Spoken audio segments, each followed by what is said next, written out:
Good day mga boss. Panibagong vlog na naman po tayo. Makakabit po tayo ng ambience light dito sa Fortuner 2017-18. Ito po yung nalagay natin. Yan, may ilaw siya na malit dito. Para sa gabi o kaya madilim, makikita mo yung bukasan dito sa hunter. Ito yung ilalagay natin. Pamalit.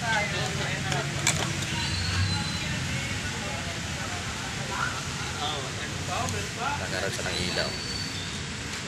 Okay, sabit ko muna. Umpisa na natin para makita natin kung maganda pa siya.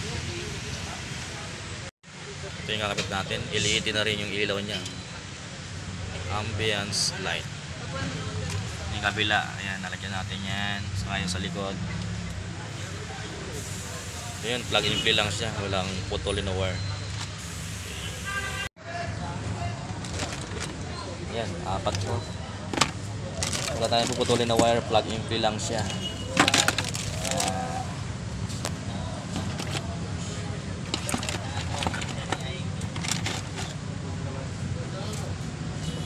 Okay, kalsin na natin settings para makabit na natin.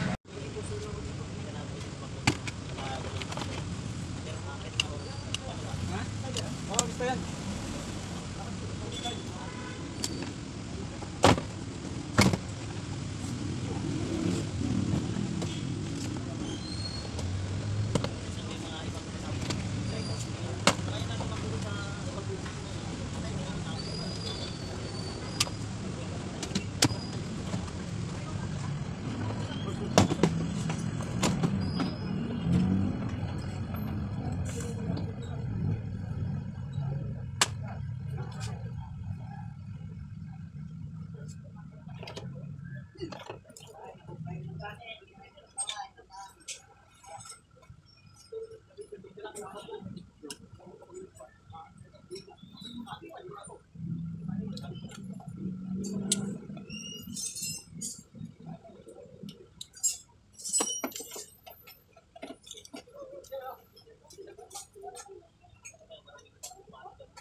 Just na lagyan mo ng release headlight. Ayan, nakakabit na natin sa loob. Parang totoo ah. Ito, plug and play lang yan, no? Ano gagawin? Ano yan? Yan, plug and play lang siya. Ito yung original wire. Ito naman yung socket na kasama ng ilaw. Yun, nakabit na natin siya. Yan, kulay blue yung ilaw niya. Okay, so na natin yung switch. Yan, ito yung kasama niya, socket.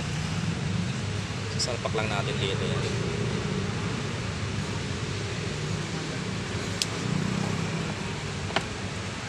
Sabay dugtong lang to. Okay. Yan, may camera pa ako.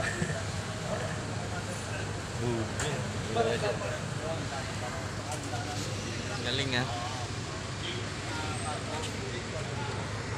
Plug and play lang siya. Yan, nakabit na natin dito sa kanan. At ganun din sa driver side, meron na rin siya. Ayun. Subukan natin patayin yung park light. Yan, patay siya. Kung bukas yung ilaw pag gabi, park light, ilaw na siya. Okay. Ayan, madali lang sa install. Nakabit na rin sa likod.